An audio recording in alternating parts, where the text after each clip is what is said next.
In this episode of the RV Small Talk podcast, we have a little bit of industry news for you, but we also have, I don't know, some cute, cuddly, fangy, terrifying safety tips for you regarding felines out there in the wild. So do pay attention for that. And then we have something for you that's just basically seems like no-brainer RV maintenance stuff, but how to keep your living space in your RV as optimized for health as possible. What am I getting at? Well, you're going to have to listen. So listen. Welcome to the RV Small Talk podcast, where we talk about people, places, and adventures that go right along with your tiny trailers and your truck campers. We're your hosts from Princess Craft RV. I'm Clint. I'm PJ. And I still don't like coffee. It's oh, true. man. But you've got a nice foamy cup right there. It's really and pretty. Lindsay, it even says coffee I on know. the front. I'm going to drink it. I tried to set you up for success there. I just plugged in my headphones. I couldn't hear anything I said. Was it good? Well, I don't know. I think, it depends on who you ask. Okay. Yeah. So PJ thinks no. well, so I always think Clint is awesome.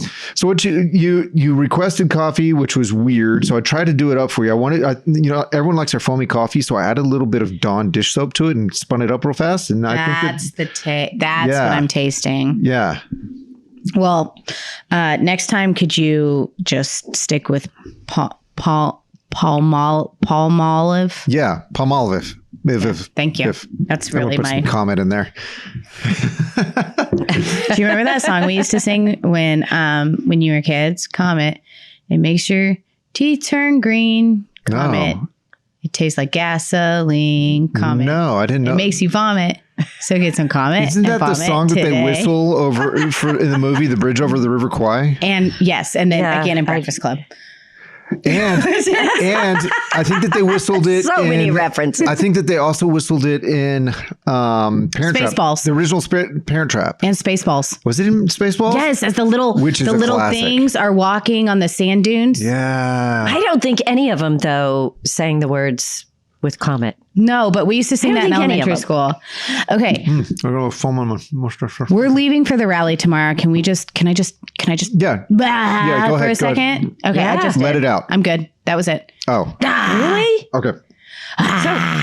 Why are you? People want to listen to I'm that. excited. I know, right? I'm sorry, audience. I'm excited. I'm nervous. I'm scared. I'm excited.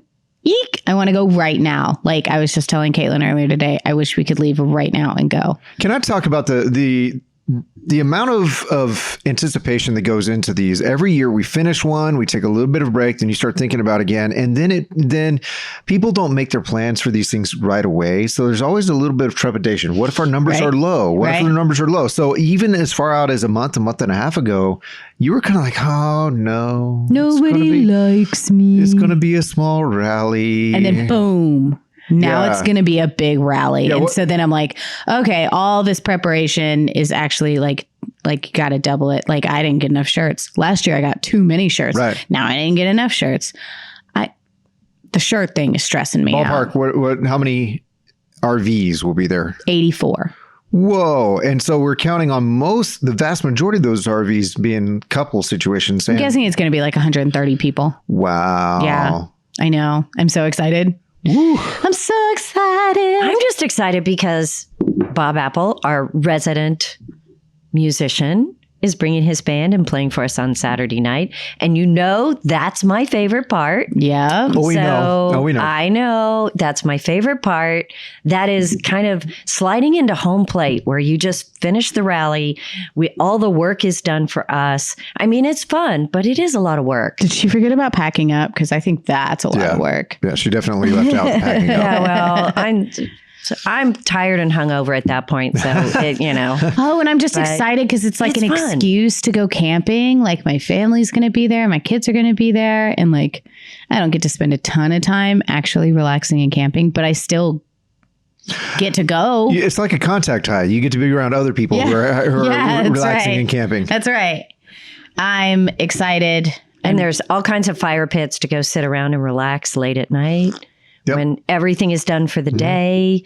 And then we're up at 6:00 brewing coffee. And we're going to have many staff members there this year to help. It's not just going to be like 2 or 3 of us. It's going to be like a staff infection this year. What? We're getting all kinds of many horrible things happening here today. Well, So, guys, I think the rally is super fun. I don't know why I'm not nervous, probably because you guys have handled it all. So thank you for that. It's going to be super fun, and everyone should go to a rally. for the record, Everybody should. everything that is a success at the rallies is Lindsay's fault. Yes. Also, everything that's Blame a her. failure. Give that one to me too. Do you want it? Look at my little dancing earrings. Boop, boop, boop, boop, boop, boop, boop, boop, boop, boop, I'm turning that TV off. You can't see yourself. Okay. All right. So I was coming up with some ideas for this podcast. And one of the things that we talk about is every now and then our listeners might want to know what's going on with the industry. Just because you're part of it. If you're an owner of an RV, if you go to places where RVs go, you're in those communities, you're in those forums, you're a part of the industry, you know? So I found a little article, and it's on the paper that I passed to PJ, and I can't remember where I pulled it from. Are you waiting for me to jump in here? Take it away from him. Yes, take it away from him. You probably need to, but I wasn't waiting for it. I was enjoying myself. Go ahead. Well, I think you picked a variety of topics today, which is fun. So I don't want to dwell on this. This is something, though, that we're hearing from everybody that's coming in and visiting us. Yeah, I think it's just human interest news. Yeah, Really. because the world of news, things get blown out of proportion. But the situation is pretty crazy. In March, the shipments from the manufacturers to the dealers was down from last year. How much do you think? 32%. 117.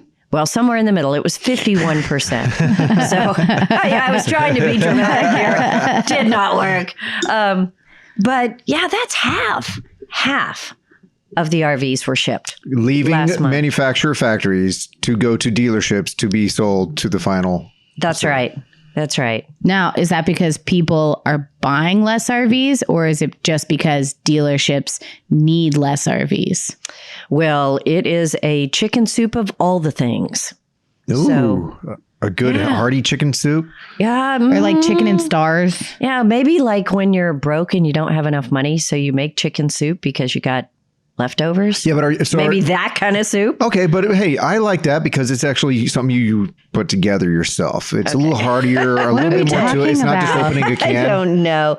That's conversation. Why did you say chicken soup? Well, because think about why the market would be down. First of all, for the last 6 months, since shipments caught up and then people started buying So less. this works because it starts with bone stock, and this is starting with RV stock. Go ahead. He couldn't resist. So stocking levels went way up. People didn't quit buying, but they slowed down. Mm-hmm. And so we kind of passed each other, and buyers slowed down, Right. shipments went up, and dealers got overstocked. So I always kind of look at what happens in various markets and economies in a little bit of a seesaw fashion. Mm-hmm. Let's say you start things with, tilted one way, very much so, and then you start adding enough weight, but maybe you add too much weight or whatever. It's always flipping back and forth. Even Right. if you had the exact right balance, if it was already tilted to one side, there's going to be a little bit of adjustment back and forth, back and forth, back and forth until it's balanced. The thing is, markets and economies are never perfectly Yeah, everything balanced. is going up or down. I mean, Right. you're always moving. So much adjustment. Yeah. So we are definitely in an adjustment period. And if you know anything about the RV industry, that's where we've been. Right. And the question is, how bad is it going to be? Do you have a thought on that? Well, they say buying is down. We are still seeing buyers here at Princess Craft. What I think the struggle is right now is that August, September, all the new models will be out, the 2024s. Right. Manufacturers are trying to figure out what to build in order to get things moving, because if they're not selling things, they don't have any income. Right. So they're trying to figure out how to adjust, but they're still making 23s. That dealers aren't buying. Excited about buying, mostly because They have 22s. they have a ton of 22s Right. left over from last year. So it's kind of this weird mix. So right now, what you're seeing out there is just huge sales and price drops on the 22s. Sure. The 23s, I think, will drop just a hair.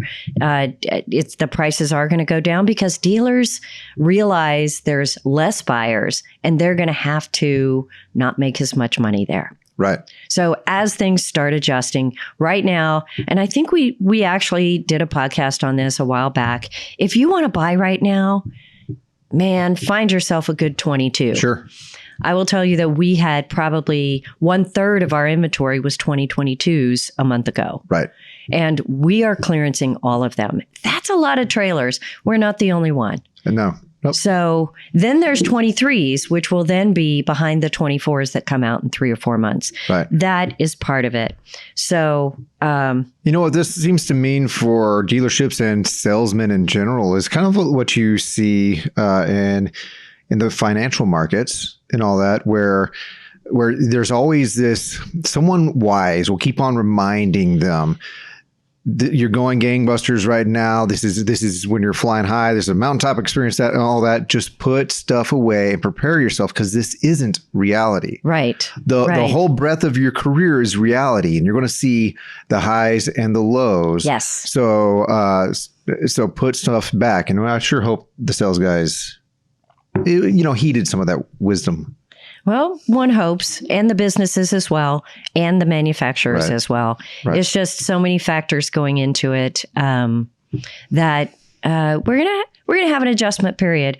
They are projecting about a 30% drop overall this year from the previous year, and those adjustments keep moving because things are unexpected. Right now, motorhomes are only down 20%. So if you're looking for a motorhome, there's probably not as good of deals out there, Right. but they're definitely still out there. Sure. And travel trailers are, taking the biggest hit. The Right. standard travel trailers. How are the Class Bs and the vans doing? Because they're a little bit different. They oftentimes play by slightly different rules. They do have a drop. It is a little under 50% in March, according to some of the stats, but they're still dropping. They're still doing okay, though. There is less overflow out there Right. for B vans. So I don't know. We're just in an adjustment period. Sure. If you don't need the latest and greatest, there's some deals out there, and the industry is going to just take some time to ride Right. it. Do you think we'll lose some dealers? What do you think? I think that I'm not sure that I think that the actual number of outlets for RVs will decrease all that much, maybe a little bit, but not a whole lot. I think we're going to see acquisitions. The big entities are going to find More smaller ones. acquisitions. And they're going to just buy them. Maybe someone's struggling or whatever. I think you're going to see, like I said, not necessarily fewer outlets, but you're going to see big name brands just popping up in those locations. Is what I think is going to happen. Is a little bit of a worry too. Do you know that 35% of the buyers now are 33 to 41 years old? That's so cool. Yes. Baby boomers are only like 20% of the market. Wow. So Is it because they that already is a have shift. one? Because we already have one. I think the younger crowd is starting to discover things. The market is starting to make things that work for them. Working on the road is something that they can do. Yeah, it's more of a possibility now. Yes, I don't think that has pulled back after the pandemic style. Because in the modern RV era, this is the first time that baby boomers have not been the vast majority. Yes. They may still be a majority of some sorts, but not the vast, overwhelming majority. The first time ever in the modern RVing world industry. And not to bring out something kind of weird, but with all the social media that we put out, the comments are getting weirder, especially on the smaller niche stuff. Right. Because they're the people that still expect 55 and older to be the RV crowd. Right. And it's just not so. The market is shrinking. The industry is trying to adjust. And it is allowing even more of that younger crowd to jump in. Right. And I don't know. We're not seeing a big drop in our niche market products. And this is one thing you and I have talked about before. I love that we're niche-y. Yeah. Niche somehow navigates things in its own fashion, but a little bit better. Yes. I think they have a cream for that. Oh. Yeah. Well, let's look it up and apply it liberally. Yes. It's been interesting to watch, but I'm glad that we are faring so well because we're kind of in a unique market. Right. But the industry is righting. It's going to affect all of us, but we're going to be okay. It's going to come out the other end. It's just going to take the rest of this year before it starts kind of balancing. There's something about PJ saying it's going to be okay. Does that make it better? Yeah. Because I do think it's going to be okay. Doesn't it make y'all feel better? So here's It's the thing. going to be different, but I have it'll be heard okay. on several videos that we've put out of your walkthrough tours on YouTube, people will be like, I just put on her playlist and fall asleep to it. Oh, geez. Because of your voice. Well, I do think I also fall asleep, but it's because I've edited a lot of her videos. there is a lot of adjustment that's going to happen. But I don't think it is quite going to be the end of the world as we know it. I think it's going to be an but that makes advantage good for music. people who are looking. Okay. Well, I'm not a songwriter. I wish I was. That's Lindsay's job. All right. Will you be a songwriter? Yes. Okay, good. Well, y'all don't worry. There is huge adjustments going on right now. If it works to your advantage, you can take advantage of it. If you have something that you have purchased that you're thinking you might want to sell, no, man, hang on to it. Go camping. Get out there. It's the beginning of the season. One more round. Come on. Yeah. And it will be to your advantage, not only camping-wise, but financially as well. You know, when you take PJ's advice, sage advice that she just offered up, that wisdom that comes from knowing people, she reads people well. We bring ourselves to something we like to bring up from time to time, and that is your safety when you go out there, when you get on with your life and go see the wild outdoors. And so oftentimes we've talked about, you know, the prickly things, the cacti, the poison ivies, the snakes, the skunks, the bears, the ocelots, which aren't terrifying, but they're cute. Lindsay, what are we preparing people for this time? Rawr. That was scary, but not the Older women who like blood younger cur- men. yes. Cougars. When you are out there RVing, please watch out for them. They We never know what Lindsay will say. I am so sorry. the cougars are dangerous, but they are also becoming endangered. They deserve love too. And they will not accept no. That's not okay. Lindsay, what are we actually talking about? Mountain lions. Yeah. So I don't know. It's all there are mountain lions in Texas. This is something that I have known, but a lot of Texans don't know it because they're Really? so reclusive. Yeah, especially They are. urbanized. And almost every county has mountain lions Absolutely. in Texas. I've seen That's them. so amazing. I have seen them around with my eyes. Most of the time, you don't see them; you just see the aftermath. You don't ever see mountain. So I've seen them.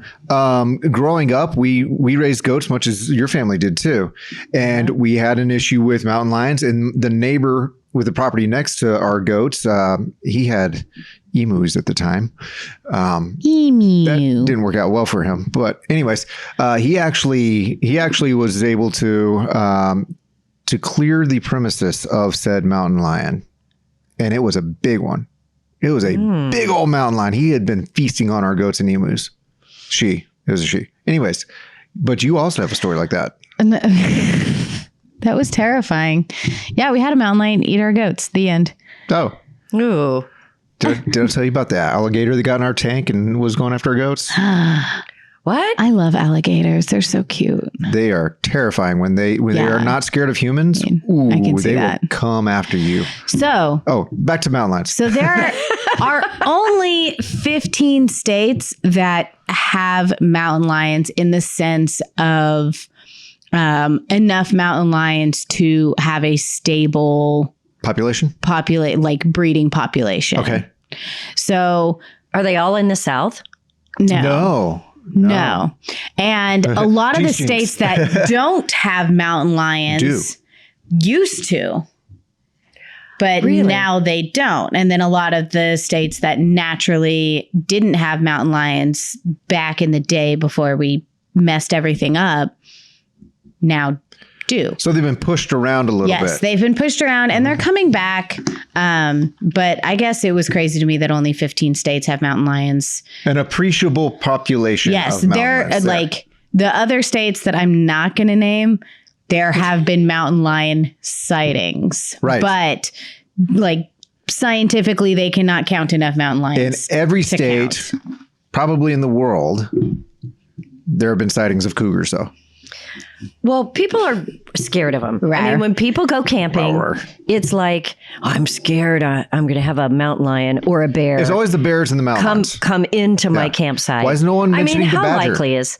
Well, because I don't know anything about badgers, but Badger, badger, badger, badger. Badger. Mushroom, mushroom. Sorry, y'all. That's Badger. an old YouTube video. All right. So everyone's scared of the bears and the mountain lions. do mountain lions actually come into your campsite, though? Yes. Honestly? Yes, Yeah, like a right? shadow. You Yeah. don't see them. You don't hear them. They do. They take your baby. What? What? Son, you got a panty on your head. It just made me think of Raising Arizona, and that's my favorite line from that movie. I don't know that line, but now I do. He got pantyhose on his head. Okay. All right. So you told me I should be a songwriter. So I'm going to write this song about all 15 states that have mountain lions. Are you ready? Rower. Arizona, Arkansas, California, Colorado. I can't flip these pages fast enough. Just kidding. Okay. Arkansas only has 30 mountain lions, but I think 30 is like the number. No, I feel like 30 is. I feel like 30 is kind of like the Parks and Wildlife Service is like we can be certain of 30, but I'll bet you there's 200. Yeah, You know? exactly. We can track 30. And that's the thing. Mountain lions are elusive. They don't really want to be around people. They don't No. really want to go towards the action. They want to hide behind rocks. They want to hide in the trees. I feel like they are all like their default is stalking. Therefore, you never want to be found if your default is stalking. So why would a mountain lion come into your campsite? Food. They hungry. Yeah. Okay. So Arizona, Arkansas, California actually has the largest population of mountain lions in the U.S. Wow. Well, they But it's have also mountains. like a pretty big state. So Yeah, and that's for certain ish because you also have Colorado. The estimations are pretty wide you're right. because they're working with estimations. Colorado has one of the other largest populations, 3,000 to 7,000. Yeah, that's a pretty big range there. But That's when you really don't know. There's I have no idea. I have no idea. There is mountain lions in Idaho, They eat potatoes. They're kind of strange, but Montana, Nevada, New Mexico, Oregon, South Dakota. There's only about 200 to 300 in South Dakota. Utah, Washington, and Wyoming. So, But I didn't hear good old Texas. oh yeah, Texas isn't on here. No, Texas is on there if you find the right page. Oh, Florida. And I'm Florida, sorry. yeah. I missed a few states. I thought that wasn't 15. They're in Florida. You printed these pages all crazy. Florida and Texas. Texas unknown. The state of Texas is home to many mountain lion populations, but the numbers are incredibly hard to find. They mostly live in the far western Trans-Pecos region of the state, with about 50,000 to 80,000 acres of suitable land currently being used by the mountain lions. And yet we've seen them in Central and South Texas. So Oh, yes. they are definitely, it's kind of like the coyotes that we have everywhere. I mean, they are I everywhere. almost hit a coyote coming to work the other day. Yikes. I saw a couple running He through a just shopping trotted center across parking the lot. street. Uh-huh. I just was like, whoa. Yeah, there were a couple running through Stonehill Shopping Center. It was probably a year or two ago when I was there. I forget. It was a day when there wasn't much going on at that shopping center, But and there were still. 2 coyotes running through the parking lot. Well, coyotes are brave.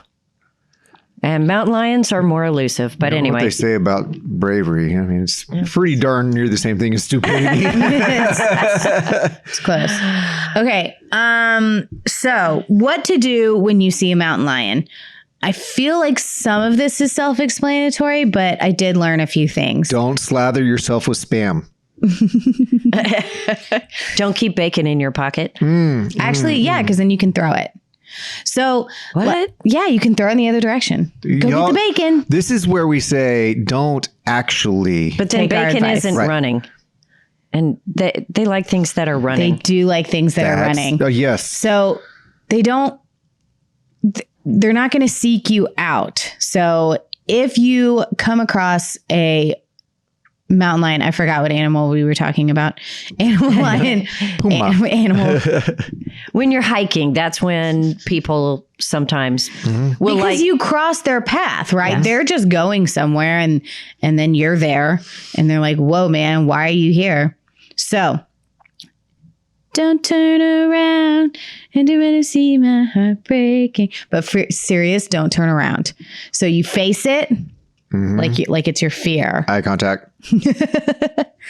And then just make yourself big, you know, I guess kind of like a bear. Don't run, don't turn around, and don't crouch down. A lot of people's first instinct is to bend over and pick up a rock so you can throw a rock at it. And that's a trigger. Yeah. Don't, you do throw things at it, but don't bend over to pick things up. Right. Because then all of a sudden you look like a bunny rabbit. Yeah. Right. And I rarely look like a bunny rabbit. I'm just saying. Hey there. but I think it's the motion. The motion of crouching down. is what You're smaller. it's what their prey does when it's loading its muscles to spring and to run. That's what squirrels do. That's what rabbits do. So I think the loading action starts this primal trigger reaction where they know that there's a pursuit, which they love. They're about to go. Yeah. So I think that's part of it. That's why you don't turn have thought around. of that. Yeah. Don't turn around. Because you'll see my heart Don't breaking. turn around. Oh, geez. Sorry I said that. Yeah. I mean, if you crouch down, then they start hearing, I saw the sign. I saw the sign and it opened up my eyes. Don't crouch when you see a mountain lion. Yep.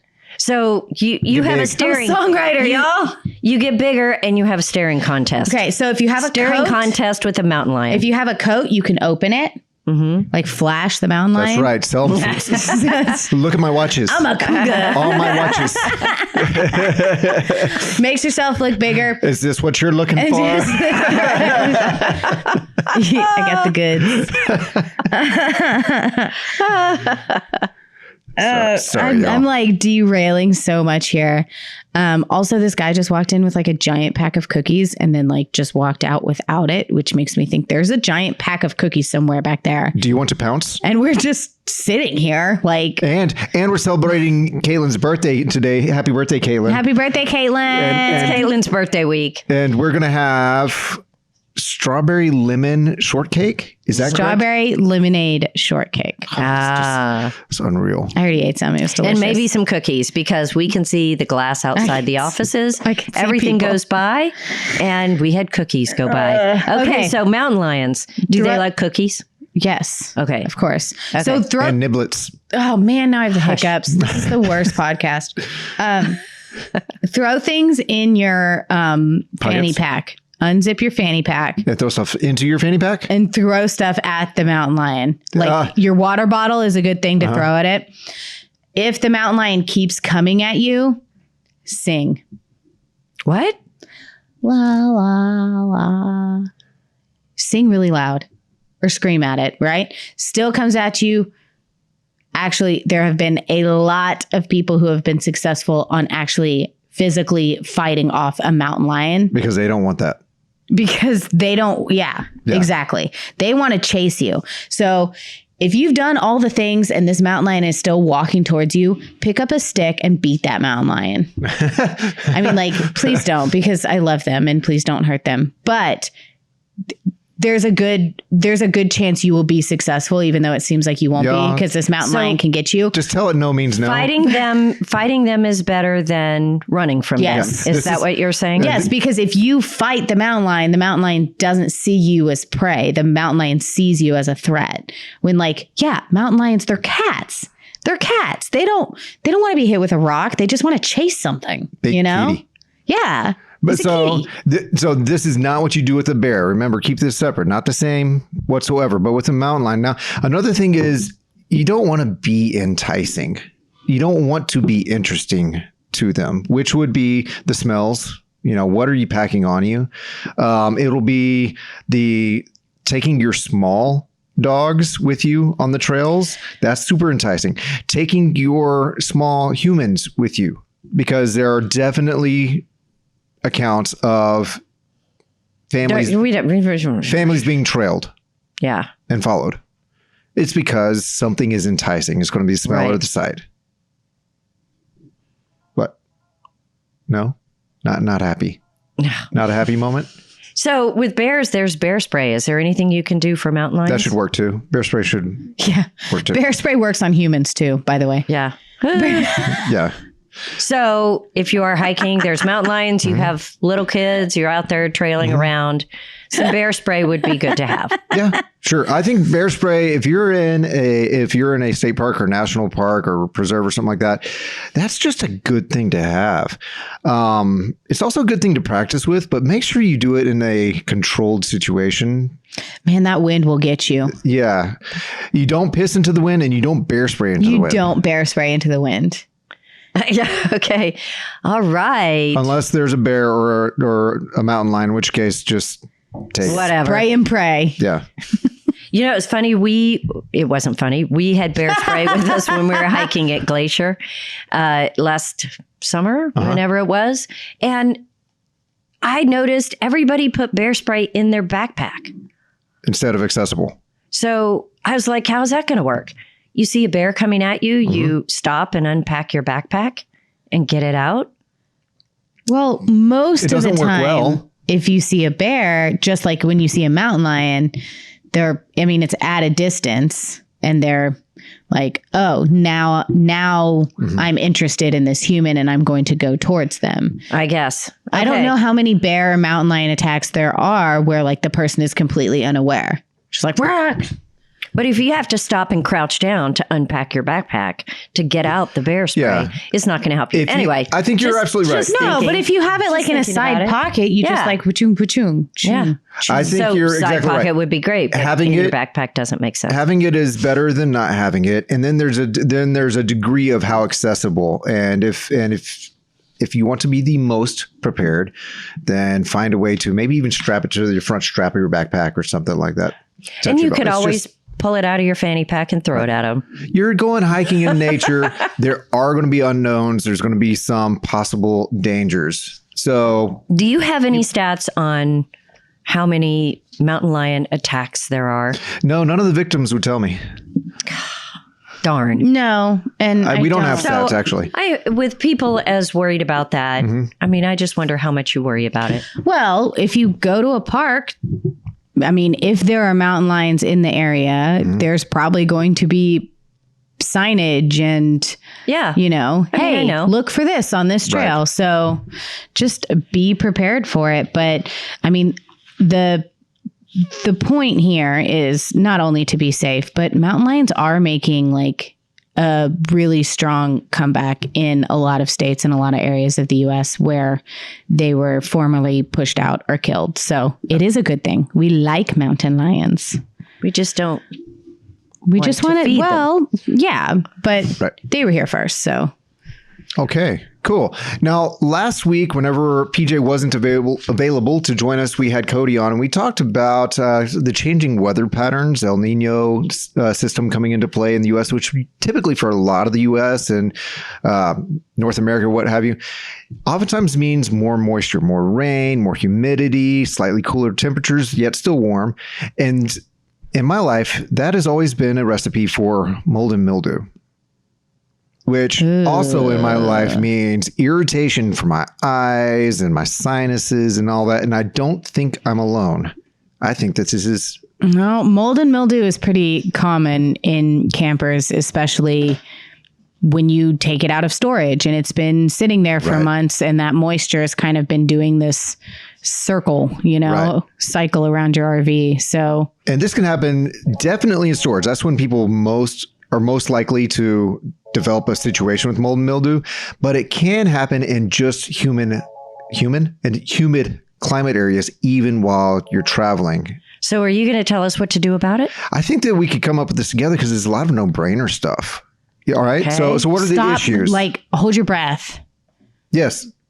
For as long as possible, and then none of it's an issue.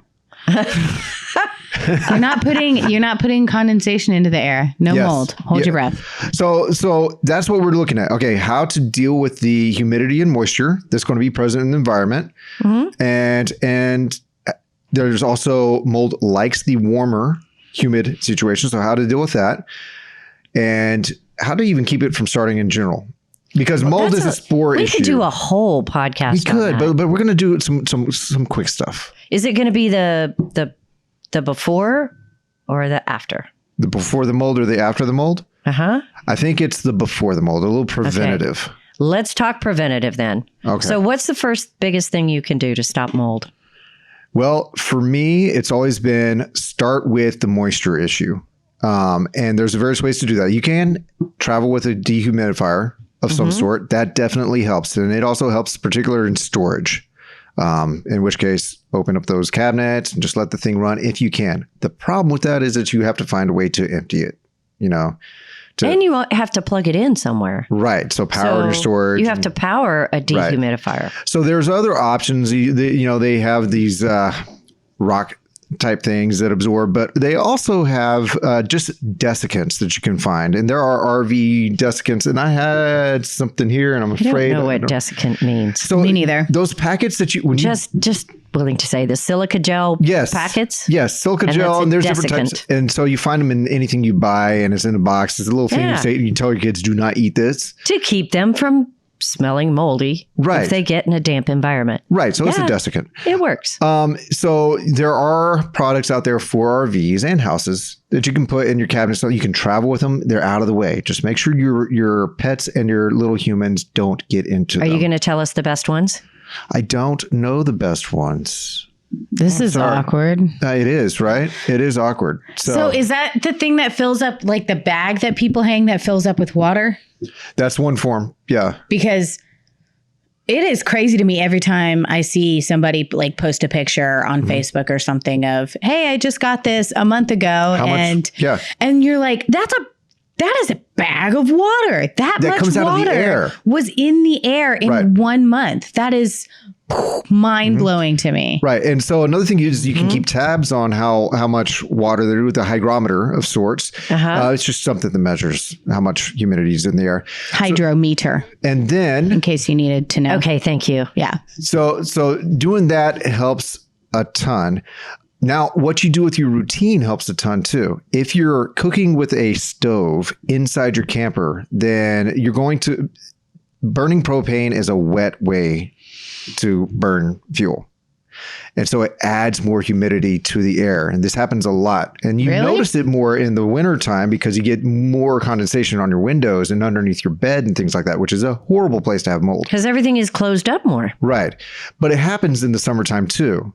So if you're going to be cooking indoors with propane, open windows, turn on the fans, and get that stuff out. Moving air is your friend. I know, PJ, you don't really like moving air. I don't. I think that you're great with it outside, but inside a closed space, you don't really like fans and all that on you. But in the name of your respiratory health and your sinuses and your eyes and allergies, moving air, move humid air out. Okay. So there you go on that front. Other than that, it's clean your environment because mold is outside your camper too. You're opening your doors, you're opening your windows and all that. Mold spreads through spores and those get in and they will come into your storage spaces and stuff like that. So you need to stay on top of your routine. Those three things really help, What are the materials that mold the easiest?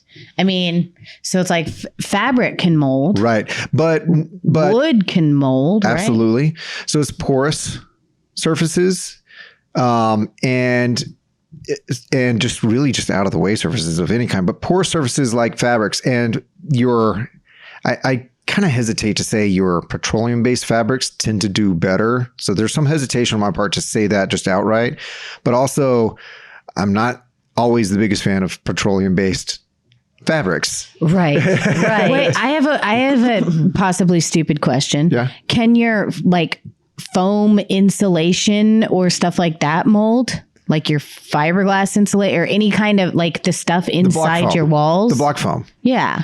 Can that mold? Can that have mold on it? It can have mold on it. Yes. Yeah. Huh.